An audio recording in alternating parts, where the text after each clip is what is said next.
Yeah, and feel free to keep entering your location and saying hi as we get started. We're welcome, everyone. We're really excited to have you all here. This is the info session for the Master of Energy Transition at Dartmouth College. Thank you so much for joining us today. We're going to give you an overview of the program, and we'll have plenty of time to take some questions in the end. So if you have questions, feel free to enter them at any time, and we'll try to get to as many as we possibly can during the program. And you can enter your questions using the Q&A icon at the bottom of the screen. All right, so we're going to get started with some introductions to our team and who we have here with us today. So my name is Megan. I am the manager of academic initiatives at the Irving Institute for Energy and Society at Dartmouth. And I am joined by Professor Jeff Parker. Jeff, would you like to introduce yourself? Sure. Hi, everyone. I'm Jeff Parker. I'm a professor in the engineering school at Dartmouth College, and I'm also the faculty director for the Irving Institute. And over the past 9 years, I've led our Master of Engineering Management program, which has been supportive of our Master of Energy Transition. Over to you, Amanda. Thanks so much, Jeff. Hello, everyone. So glad that you're here. My name is Amanda Graham. I am the academic director of the Irving Institute for Energy and Society. I've been with the Institute since 2018. And my job is to lead our programs that are targeted towards teaching and learning of students of all ages. And in particular, today we're focusing on you all as prospective graduate students for our Master of Energy Transition. Another member of our program team who's not with us this morning is Steve Manuel. Steve is the admissions and recruitment manager for the Thayer School of Engineering and is also our admissions manager for the Master of Energy Transition program. Megan, if you could go to the next slide, please. Super. So first and foremost, we wanted to orient you to where it is that we are at. And some of you, if you are in Hanover, New Hampshire, you know exactly where we are. But for those of you who are new to thinking about Dartmouth, we are located, we are nestled right between Vermont and New Hampshire here in Hanover. We're about 2 hours northwest of Boston, about 5 hours from New York City, and about 3 hours southeast of Montreal. So we're situated in a really beautiful part of the world and easy access to major metropolitan areas in the Northeast. Hanover is a four-season, wonderful place to be for indoor and outdoor activities of all kinds. And I think now we're going to hand it back over to Jeff to talk a little bit about the mission of the Irving Institute and of the master's program. Jeff, you're muted. Yeah, so our mission is to accelerate an affordable, reliable, and equitable clean energy transition for the benefit of society. And so when we talk about the Irving Institute for Energy and Society, that's how it is that we meld together lots of different departments. So we have people involved from the engineering school, we have the business school, we have the medical school, and we have our arts and sciences. And so that we can take a wide lens. And I think you'll see that represented when we go through the program. In terms of a vision, our goal is to have a multidisciplinary community of researchers, experts, and within that, we're going to start to include our students and citizens who will lead the decarbonization of the global economy.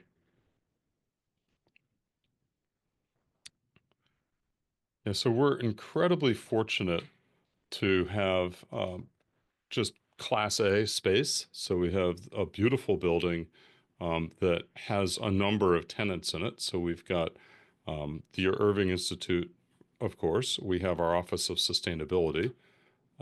We have the Revers Center for Energy Sustainability and Innovation, and that's reporting in through the business school. We have people who do climate modeling and impact, and we have a number of Thayer School of Engineering faculty and research offices. And happily, we also have a cafe that does coffee and sandwiches and prepared foods. So it's a really wonderful space with a range of open work, study, and collaboration areas.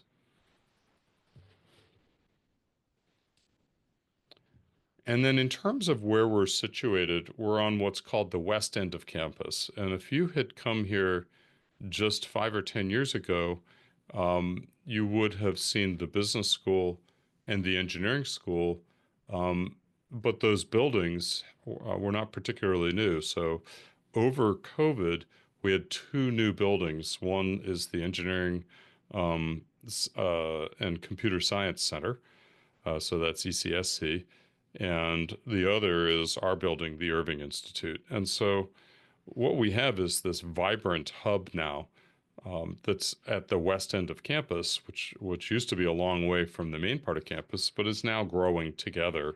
And it's a really great hub of interdisciplinary innovation where we're kind of mashing up engineering, computer science. We have the Office of Technology Transfer and the Magnuson Center for Entrepreneurship on the west end. We have the Energy Institute, business, and increasingly a number of faculty from liberal arts, and they all come together right here. One of the great things, actually, if you could stay on that slide, Megan, one of the great things about the Irving Institute building is that was certified this year as a LEED Platinum facility.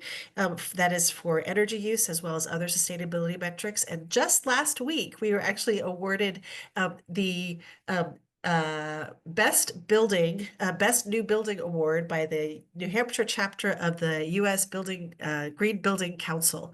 And so not only is it a great place to work and study, but it's really environmentally a star. So happy to tap more about the building and the facility if you like as we go along.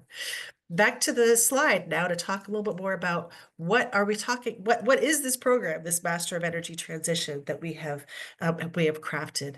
The purpose of this program is to inspire and equip you, folks who are going to be the next generation of the people who will solve our problems in the energy space and lead us towards an energy system that is not only clean, affordable, sustainable, and reliable, but that is also equitable. And so all of those principles really come into play in the curriculum and the co-curriculum of the master program.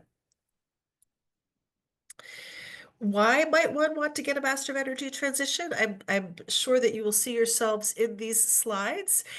We are motivated to create this new program because the climate crisis is urgent, and the energy system is a tremendous part of that climate crisis, right? So the energy sector accounts for at least 3/4 of global carbon-related emissions. And we really need to cut those emissions in order to avoid the worst outcomes of climate change.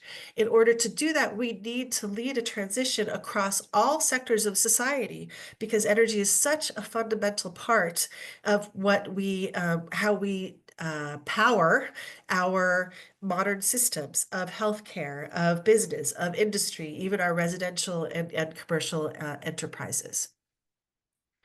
And so fortunately, this means that we are headed into a space, next slide, please, where the clean energy workforce is booming, right? The rate of growth in this area of profession is growing at more than twice the rate of the general job market in the United States, and millions of jobs are being created, and that represents a tremendous opportunity that we see the Master of Energy Transition as making a really important contribution to.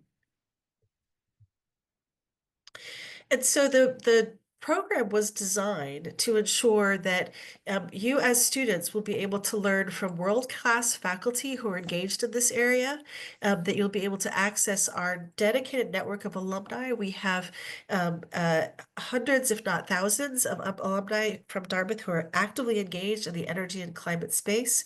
And one of Dartmouth's great assets really is our alumni base. They are so dedicated to giving back to current students, undergraduate and graduate students at Dartmouth, that it's a real advantage for our students to be able to network and receive mentorship and other guidance from our really broad and diverse bank of alumni who are leaders and fully engaged in navigating energy and climate transitions. And finally, the degree program is this is an MET. This is not an MA. It's not an MS. It's a Master of Energy Transition, and it's designed to be fundamentally multidisciplinary, right? In the areas that we feel are most critical for developing the leaders who can navigate this complex field that is under change, undergoing change, and certainly under flux. So at a glance, I'm just going to do a quick review of the main elements of the Master of Energy Transition program and then hand the mic back over to Jeff for a little bit more detail. It's a 9-month program. It is fully residential and based here on campus in Hanover, New Hampshire. It requires 9 courses, so it's fully a course-focused degree. There is no official thesis or research-based component to it because it is really targeted at providing an in-depth, intense engagement in project-based learning via the formal curriculum. The application deadline, the target deadline for applications is January 31st, with a final deadline of March 1st, 2025. And again, I want to emphasize that the way that we've designed that curriculum, and you'll hear more detail in a minute, is to engage diverse examples of experience with real-world problems and with real-world stakeholders, and to supplement that with the mentorship from our deep and rich alumni bench, and to ensure that we're fostering networking, not just within the MET program, but with graduate students across the Dartmouth campus and beyond as well.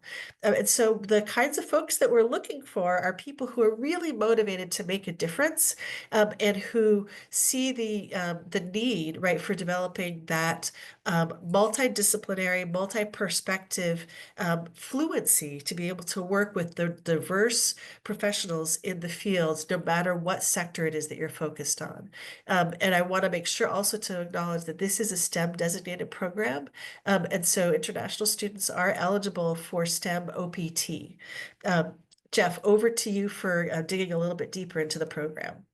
Yeah, absolutely. And I do just want to hang out for one moment though on this on the structure question, which you said it's 9 months, and that's because it's a professional degree that's really designed to prepare students for careers with a whole range of potential organizations, be they governmental, be they nonprofits, and of course in the corporate sector. And so that's how the program was conceived of. So next slide. In terms of the structure, and I'll go and break this down in detail in just a moment, it's very deliberately multidisciplinary because the types of jobs and the types of skills are not one size fits all. And you'll see that represented in the curriculum. So we're interested in developing leaders who can work across sectors and people who can find sort of and follow their particular interests. And then in terms of real world experience, the structure allows for example, a pre-ternship where you might work with an organization prior to joining the program, but there is not an internship component.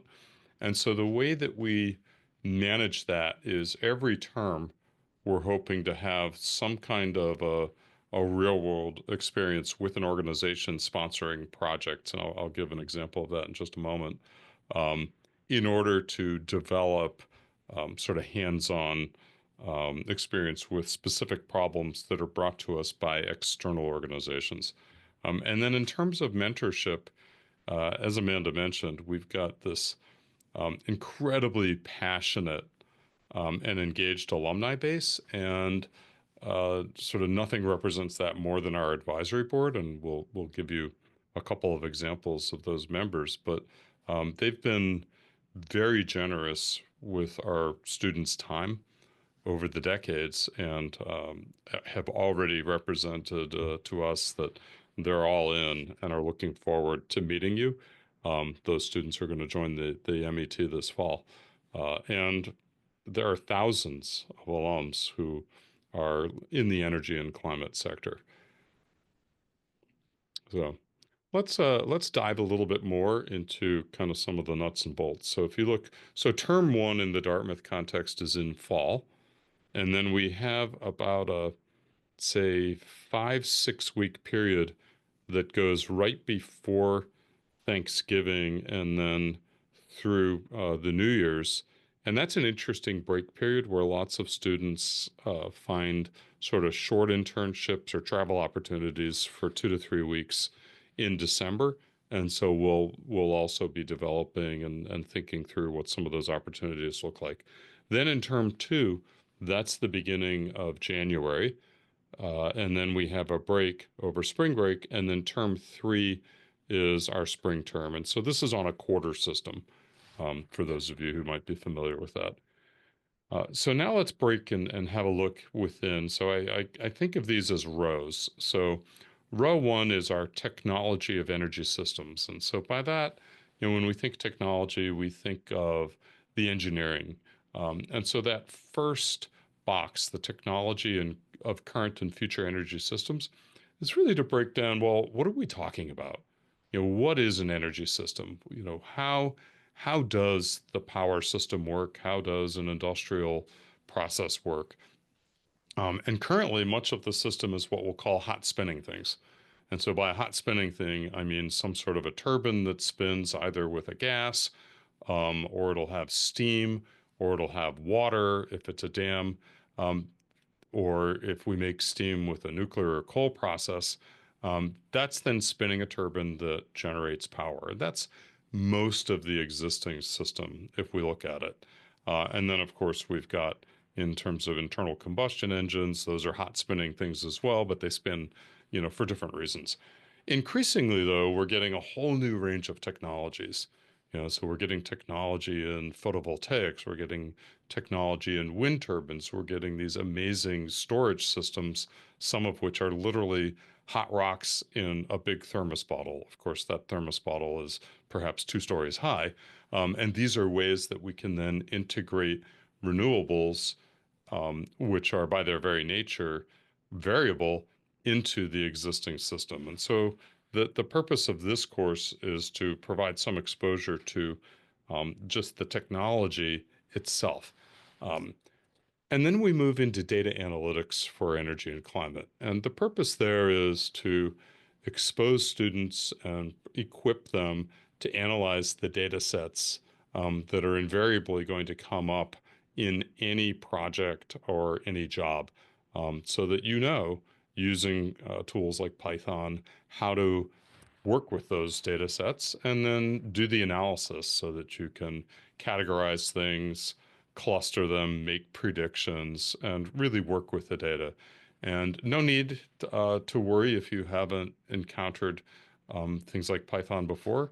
We have a lot of experience in bringing students productively right up to speed through tutorials and through just the very nature of how we teach the course, which is pretty much of a flipped classroom where a lot of the work in the class is designed hands-on, work on something, and then the TAs and instructors are right there next to you to help out.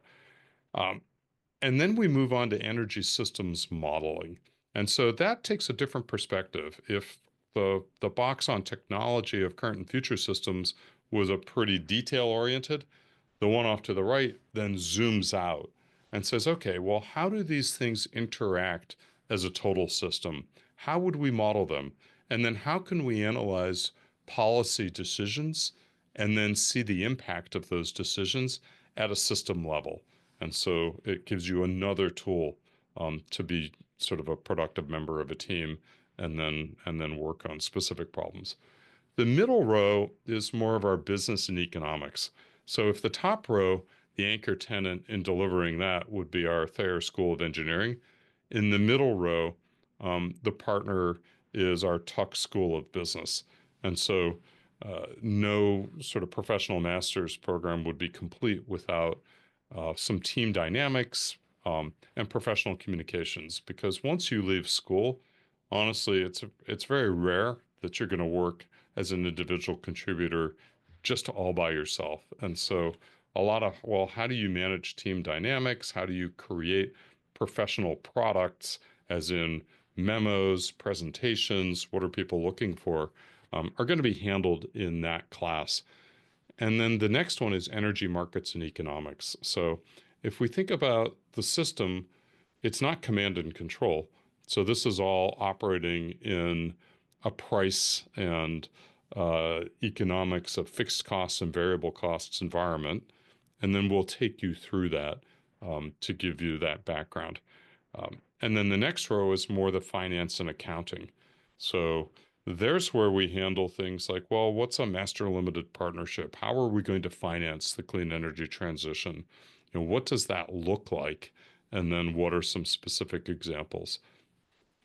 The bottom row is primarily going to be delivered by our arts and sciences group. So that's a third school that's involved as a sponsor. And so we have climate science and the energy transition. We have a whole group of people who investigate this in detail at Dartmouth and who are then equipped to explain through both sort of theoretical and then through practical examples kind of what's happening in the climate, and then how is the energy transition going to feedback and then hopefully mitigate some of the worst of the climate change that we're all seeing. Then the next box is energy law and policy. So none of this happens in a vacuum. So what we've got is a whole set of legal structures and an existing policy environment, much of which is going to need to adapt because many of the systems of those current and future energy systems don't fit as well in existing policy. And so we've got a bit of a regulatory lag. And so for those students who are interested in that policy environment, that's an area to connect the dots and see, oh, I see. The structure is set up for a carbon-based system, you know, or fossil fuel-based system. And increasingly, we're having much more distributed energy resources, and we have this need to connect with transmission so that we can sort of move where we have surpluses, particularly of wind and solar, to area where we have deficits, primarily cities. And the policy environment doesn't really handle that particularly well. And then the last box on the lower right, that's our course on community and global impact of energy systems. So when we talk about the Irving Institute for Energy and Society, that really hits our society part because we have a huge issue globally of energy poverty. And we know that any time that we're going to make a big investment, and to give you some idea of the magnitude, it's trillions of dollars of capital that are already getting committed and spent every single year in this transition. And when that happens, there's almost always an impact on communities that don't have as much political or economic power. And so we want to call that out and try to mitigate those impacts this time around. And then the final point I would make, and I mentioned it a little bit earlier, is the way we constructed this curriculum is we spoke with dozens of stakeholders and potential employers. And we said, look, as you're trying to staff this function, if you will, and these jobs, what are you looking for? What types of skills do you need? And so we really work backwards from the jobs and the occupations into the curriculum. And then the support is around mentors and then specific projects. So every term we expect to have at least one industry or government or nonprofit-based project that's sponsored by an external organization. And then we put the scaffolding around that to help support the student groups as they work through those. Next slide. Yeah, so just to give you one faculty highlight, a good friend, Elizabeth Wilson, is a professor at Dartmouth in environmental studies and was the founding director of the Arthur L. Irving Institute for Energy and Society and really led a lot of the structure of the institute that you see today.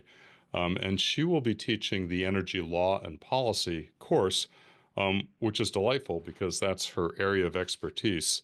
And so we're very fortunate to draw on decades of practical and research experience that Elizabeth has to bring. And then, more recently has done tremendous work on offshore wind power around the world, energy environmental law and policy, and energy system transformations. And then in terms of some of the people that we will be connecting our MET students with, we're fortunate to have the president and CEO of the Solar Industries Association on our advisory board. So that's Abby Hopper. We have the co-founder and chairman of 3 Degrees, and that is a company that is helps companies decarbonize their operations. So that's Dan Kalafatis. Then we have Sarah Jewett, who is the vice president of strategy for Fervo Energy. And that's a really interesting company because they use horizontal fracturing technology that was primarily developed for natural gas and oil extraction. And that technology now with Fervo is getting deployed for geothermal. And so they're able to use the same technology that was designed for fossil fuel extraction and then apply it for sort of a more renewable energy focus. And then we have Rose Matuso, the research director for the Energy and Growth Hub, and co-founder and CEO of the Mawazo Institute. And Rose offers a really important perspective on what it means to have an energy transition, not just in the US or the European Union or OECD countries, but what does that look like across the globe? And then how do you integrate the voices of countries that are not US based into the policy environment? And then how do you create an effective change, across the world? So super, super important perspective, and we're able to offer that directly from our advisory board members.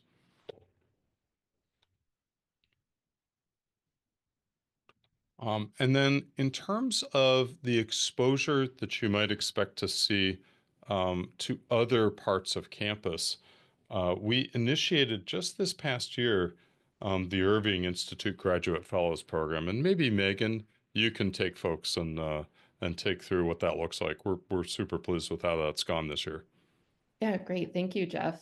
Yeah, so as Jeff and Amanda both mentioned earlier in the presentation, this is a residential program. So MET students will be here on the Dartmouth campus, and you'll be moving through your classes, as Jeff just showed, together as a cohort. So we're looking forward to creating a lot of opportunities to engage with each other sort of outside the formal curriculum of the master's program, and to connect you with your peers across campus and other faculty across campus.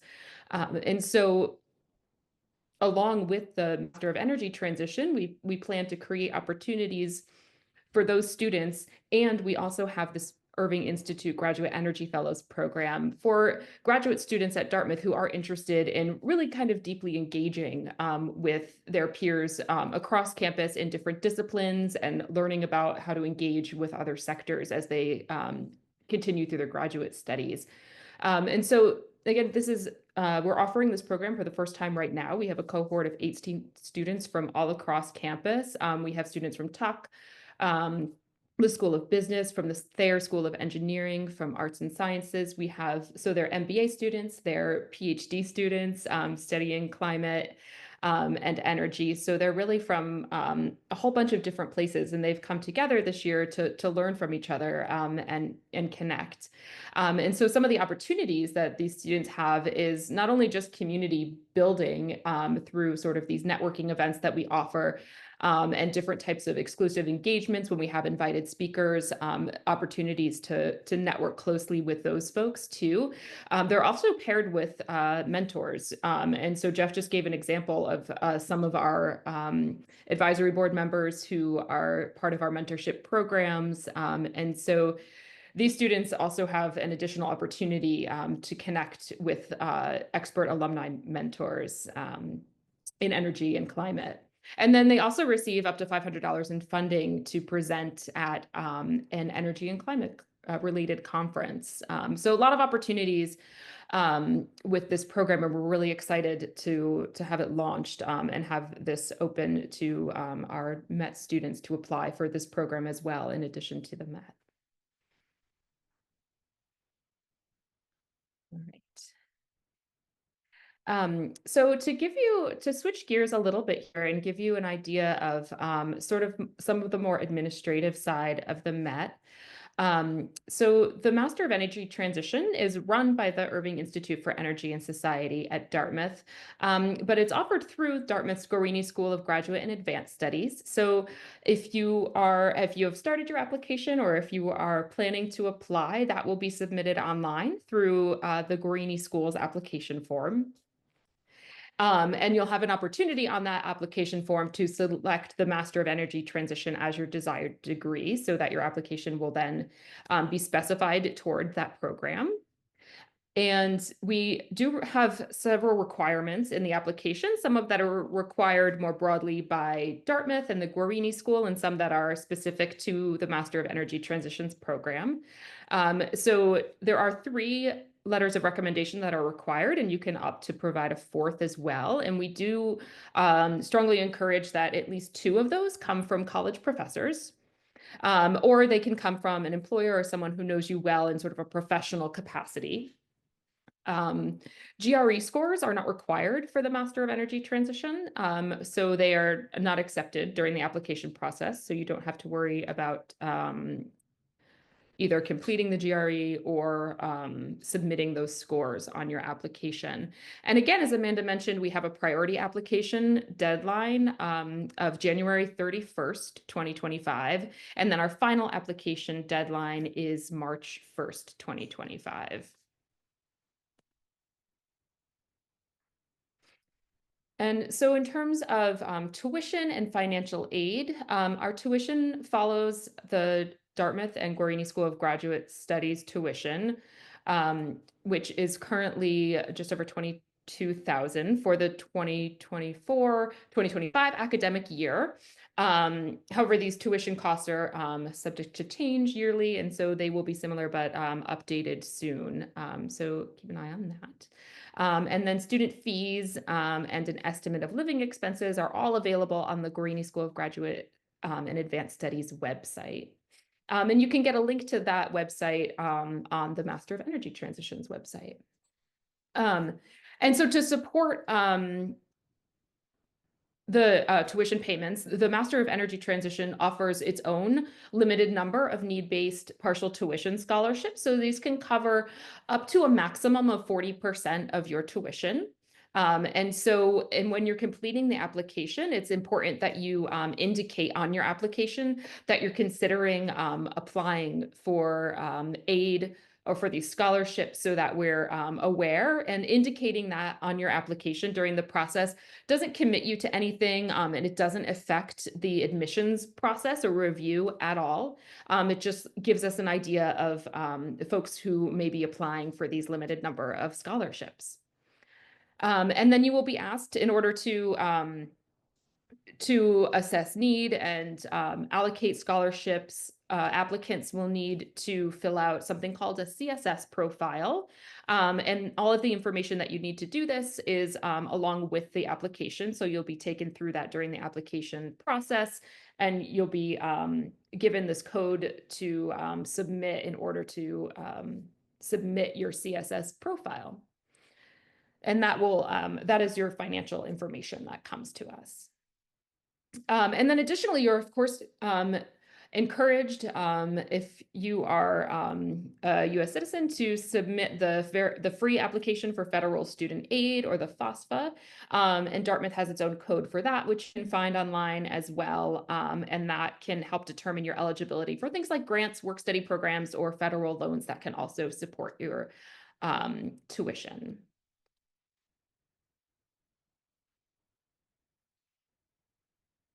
All right. And Jeff and Amanda, I welcome you to share anything else before we turn over to questions. No, I think we can go straight to that, and happily we have a number that are already in Q&A. So just to kick things off, I'll start and ask both you, Megan and Amanda, to join in. But the first question that came in was, what are the mentorship and industry experience opportunities, and is the program partnering with companies or organizations? So the answer is, I think we've hit the mentoring opportunities. Those we're building into the core of the program, and the representatives who are mentors are from external organizations. Now, in terms of the companies, the way we integrate those is to have them sponsor projects. And so one model is in pretty much all of the courses I've taught for the past 9 years at Dartmouth, I've always brought external companies in. And so this past semester, or term, I should say, we had 12 companies in my platform class, and they sponsored 15 projects. And then I also teach a data analytics class. And so the way that works is they'll come with specific problems. And then if it's data, they'll have a data set and then a question that they want answered. And then they have to commit to spending time every week with the student teams so that they end up being part of the teaching team. And then we wrap TA and instructor support around to help ensure that the students understand what's being asked of them. And then should they have any technical challenges, they can come and seek assistance. And in my experience, both the companies as well as the Dartmouth team kind of jointly deliver that technical assistance. And that depends on the specific project, specific company. And to give you an idea of some of the firms, we've had SAP, Bosch, Eaton Corporation, let's see, who else? Siemens, GE Healthcare, GE writ large, and those are some of the bigger companies, and a whole bunch of other firms. So we're able to reach into industry pretty effectively and get them engaged, and we'll be doing that here as well.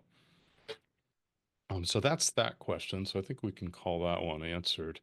In terms of the who's going to teach, it's primarily going to be full-time Dartmouth professors, but this is a very applied program, and so we'll draw on the expertise as needed externally. And maybe Amanda, you want to kind of talk about the philosophy of that.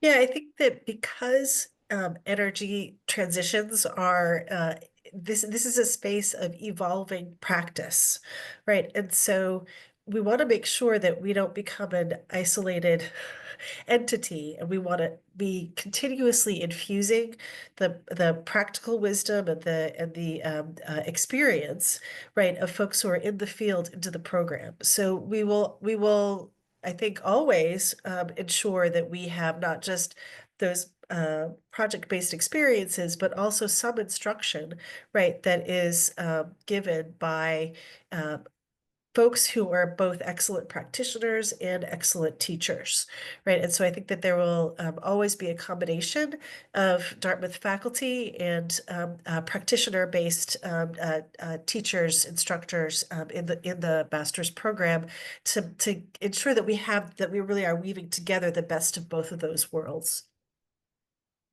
That's great. Let's see. Then the next question was, will quarterly projects be cohort-wide? Will all students participate, or will you need to sign up? So the current concept is to have those projects within each term and within a course. And so the way that those tend to work is we'll have a number of sponsoring organizations, and then the students will give their kind of three types of answers. So you have to say, I want to work on this project. I would be okay working on this project, or I really don't want to work on this project. And then through a magical algorithm that's managed, at least in my classes, by my academic and EA, Holly Bucher, we managed to pretty effectively match students to projects of their preferences. So we've had a lot of success with that. So, over time, we could look at the idea of a sort of a 9-month ARC project, but I think we want to get going with projects that are embedded within classes and see what those look like. Jeff, Um, if I could yeah. add to that just a little bit, Yeah. in a couple of fronts. One point that I want to note is that this does really speak to this question gives us an opportunity to speak to the fact that this is going to be a tight cohort-based experience, right? So we have 9 core courses. All students will take those core courses, right? And so I think that means that there will be a really strong opportunity to engage with your fellow classmates and build a really strong community and network within that group. The other thing that I think is worth noting here is that um, well, let me leave it at that, and let's go on to the next question if we can. But I wanted to just note that you'll be learning not just alongside of, but from your fellow students as you go through the program as well. Yeah, and then I'm going to use the next question to note that in addition to projects that are within classes, there are a wide range of research assistant and teaching assistant opportunities because faculty are always looking, particularly for graduate Right, students, to help staff their research teams and to right. help staff their classes. And so if you have specific course background, you can be a teaching assistant. And that's a great way, honestly, to stay fresh on the material. And then if you have, again, interests or background, you can join a faculty member's research team. So it's even though it's not a research-based program with a thesis, that doesn't mean that there aren't opportunities to engage in that. So let's see. And then there was another question which was around the need for prior STEM, science, technology, engineering, mathematics background. Um, and the answer is no. And the reason is we're very much intentionally creating a program that's open to all and any type of background, be it liberal arts or science, engineering, mathematics, economics, you name it. That being said, we do have a couple of courses, for example, the data analytics, that if your math is relatively rusty, which it might be, then we'll offer a boot camp. Or if, hey, I haven't ever programmed, we'll offer a boot camp on just basic programming skills. And again, I've had a lot of success in taking students from 0 to 1 in classes. So the way and kind of our philosophy and approach to teaching makes it very, very accessible. So I wouldn't worry that much about those requirements, and we'll put in the necessary kind of pre-work or scaffolding to to ensure success. Uh, let's see. The next question was a track to complete a joint MET MBA. So I love this question because the nature of the program was designed to dovetail to other master's programs. And so we have a Master of Engineering Management program, and this program would integrate very nicely with that so that you could do both programs within a single year.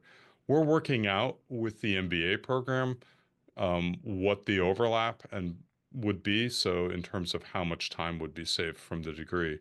But there's a lot of interest, as evidenced by a number of MBA students who are Irving Institute graduate fellows. Interestingly, we've even had an indication that a number of MD, medical doctor students, would be interested in integrating this into their curriculum. So we're pretty excited about these joint MET/other types of graduate experiences. Um, let's see. Now, another question was opportunities to on-site projects. So absolutely. We certainly anticipate going and using our region as a teaching environment. Actually, that's worth calling out that right here on Dartmouth's campus, we've kicked off a $500+ million decarbonization effort where we're going to be using thousands of boreholes that are on the order of 500 meters deep to do heat exchange in order to then pair up with with heat pumps, so that in the summer during air conditioning season we push heat into the ground, and then in the winter in heating system we pull it back out, and that alone offers an opportunity. But we have the New England Independent System Operator nearby, so we can go over there. We've got a number of industrial facilities, and so we would anticipate setting things like that up. Let's see. In terms of career centers and resources, a lot of this program is designed specifically to help students secure a job. So we're going to be pairing up with Dartmouth Career Center, but also taking that on ourselves as part of the course delivery team. And a number of other programs on campus, for example, the Master of Engineering Management and the MBA do exactly that. And so we'll be taking that on as well. And that's one of the things that our advisory board is well aware of in terms of things that we need their help with. Let's see. So one question was about anything regarding IoT, that's Internet of Things, and then the energy curriculum, energy capture, storage, utilization. So I think the second one is going to fit in that energy technologies course. And then we have a number of faculty who are conducting research in energy utilization. So I think there are ways to engage in that. On the IoT side, I don't see that as being a big focus, but there's certainly faculty who do research, and actually, interestingly, our provost. That's his research area, and there are ways to integrate in.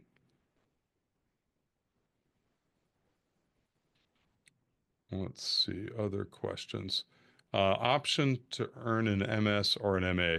No, this is the MET, and it's offered by the Guarini School. And it's a graduate, it's a professional degree program. How ethnically diverse? We don't know yet. We'd love it to be. Our hope is that this program will be attractive to a wide range of people, because it's really important to us that students have a lot of diversity to learn from one another. We've found that increases student learning and successful outcomes. Let's see. Other questions? Wow, that's a really specific question, Matt. I see on the developed concept that is proprietary. So the answer you're going to get there is that depends. If technology is developed in conjunction with a company-sponsored project, then you get one answer, which is that there may not be IP that gets directly owned by the student team. If technology is developed independently, then yeah, we have a robust technology transfer office that can help you understand, and frankly, would be super excited to help you commercialize your ideas. And we've got a robust and rich history of entrepreneurship at Dartmouth, and we have the Magnuson Center for Entrepreneurship, which specifically helps to catalyze things like this. So yeah. Let's see, other questions. Keep them coming.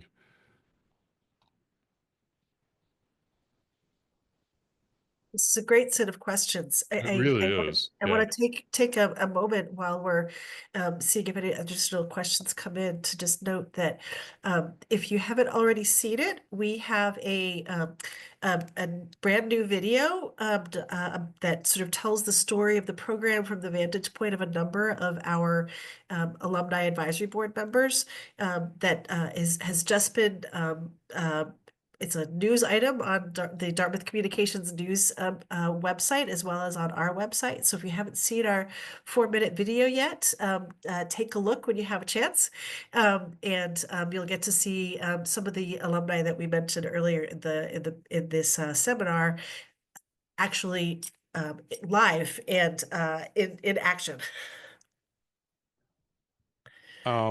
Absolutely. And then I noticed there was a question about fee waivers. My understanding, and I hope I don't step in it here, is that any student who is involved in one of our webinars automatically gets a fee waiver. So we don't need to worry about whether it's for international applicants. If you're international and you're here, you've already earned the fee waiver, and you can just let us know that in the application process. Awesome. That's great.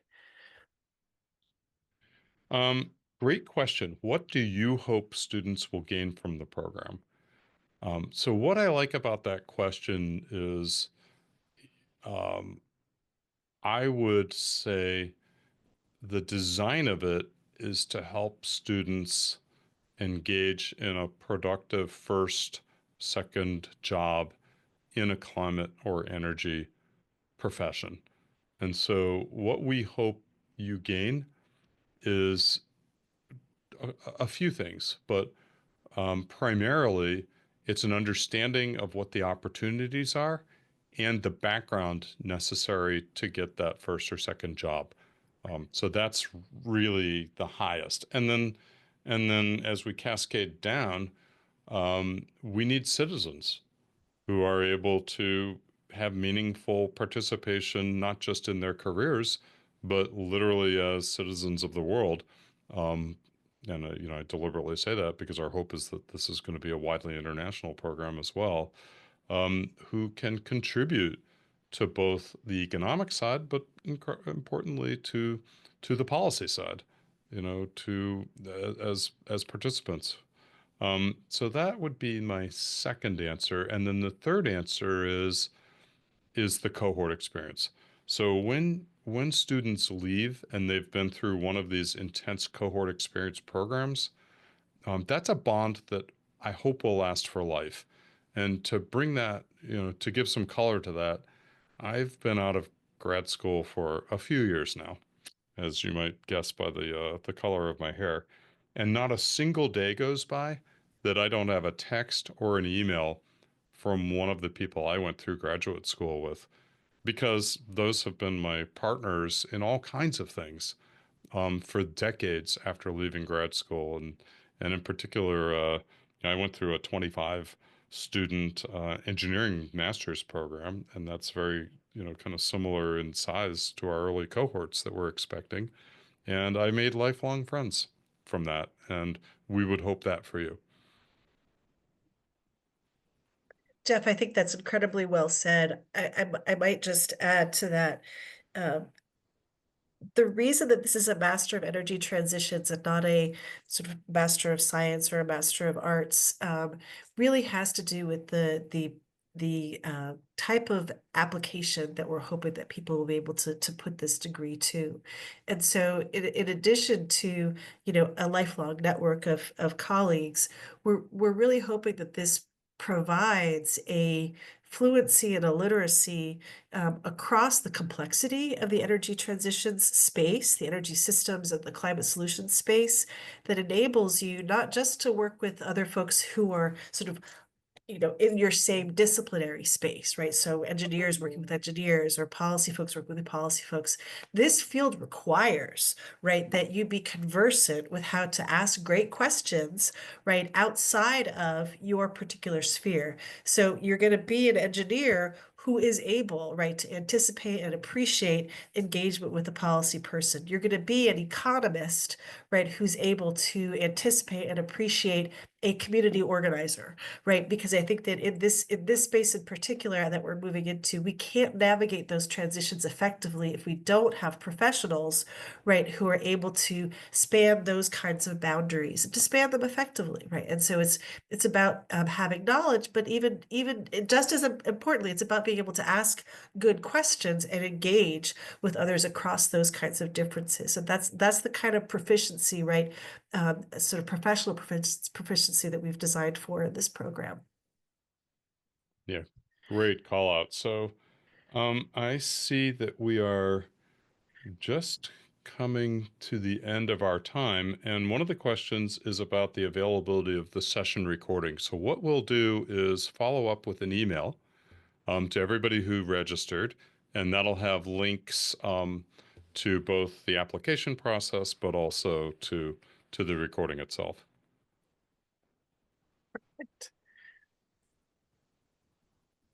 Want to close us out, Amanda?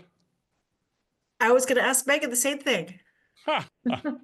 Well, either way, I can close us out. Thank you, everyone, for joining us. And please feel free to reach out to us if you have any questions. We have another info session coming up if you were not able to attend this entire session. But again, as Jeff mentioned, and we put in the chat, everyone who attended the info session will receive a waiver on the application fee if you do go ahead and apply. So you'll have that option, I believe, automatically when you apply. So again, reach out to us with any questions, and we hope to see all of your applications coming through to the Met. Thanks so much for being here, everyone. Thank you, everyone. Hope to see you this fall.